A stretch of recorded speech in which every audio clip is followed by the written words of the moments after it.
making such changes in order to overcome the challenge posed by an anti-incumbency sentiment that may have set in after 10 years in power.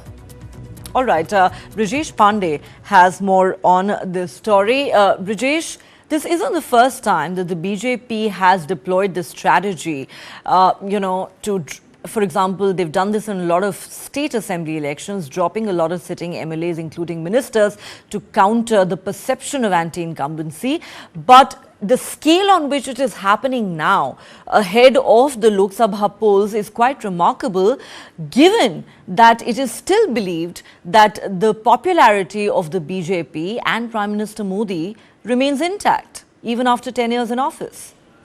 Well, Neha, this is a tried and tested method of Prime Minister Narendra Modi ever since he had become the Chief Minister of Gujarat. If you take up the kind of assembly election which he fought as Chief Minister of Gujarat, 30 to 35% of sitting MLAs ticket were all routinely cut to make sure that the government does not face any kind of anti-incumbency problem, and it has always worked well for the Prime Minister. If you remember the last assembly election, in Gujarat, the entire cabinet, the Chief Minister and the entire cabinet was changed, which is kind of perhaps unprecedented given the scale in the history of Indian politics. But it was done, and people thought that BJP might have to face problem because there were a couple of heavyweight Patel leaders and all. The BJP came back home with the record margin victory till date in the history of Gujarat election.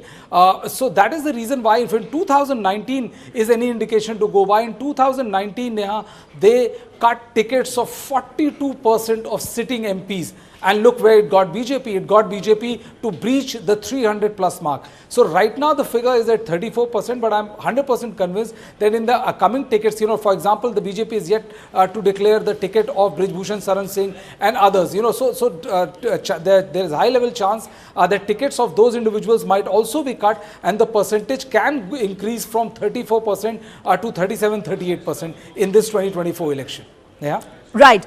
Like you said, this seems to be a tried and tested formula for the BJP. It's worked for them in the past, and they're hoping it'll work for them again. While the popularity of the Prime Minister remains intact, but to counter anti-incumbency, this is a strategy to drop certain sitting MPs, maybe those perceived as non-performers by the party's top leadership. But correct me if I'm wrong, even though this has happened on a massive scale across the country, in Delhi, for instance, 6 of the 7 sitting MPs have been dropped. But, there seems to be another pattern to this. Many of, shall I say, the most controversial MPs have also not been given a ticket by the BJP this time.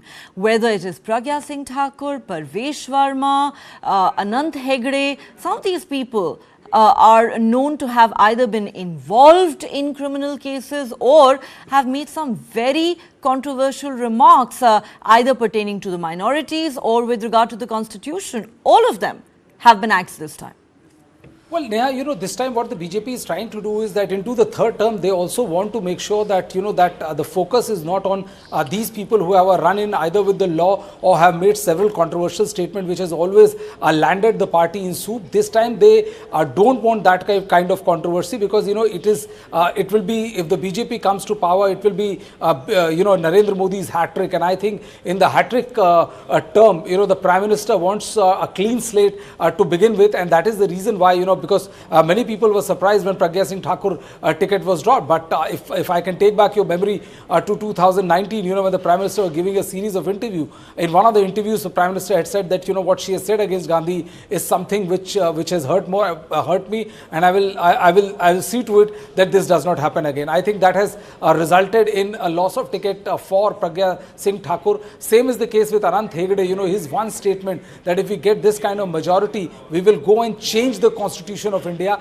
This has not gone down well with the party because they feel that, now when they are on a winning streak, they do not require these kind of controversial statements because it gives them bad press, not only here, but also abroad. And this is something which they would definitely not want to, because, on a winning scale, they are very confident that with tackling anti-incumbency and with the popularity of Prime Minister Narendra Modi, they have a winning combo at hand. So they would not want this to spoil, and that is the reason why majority of these troublemakers and also people who have landed and embarrassed party and embarrass the party by making controversial statement.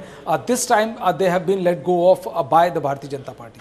Neha? Clearly, the BJP doing everything in its power to ensure that its winning streak continues. Thanks very much, Brajesh, for all those details. All right, time for us to take a quick break here on the show, but don't go anywhere. There's plenty more on the other side.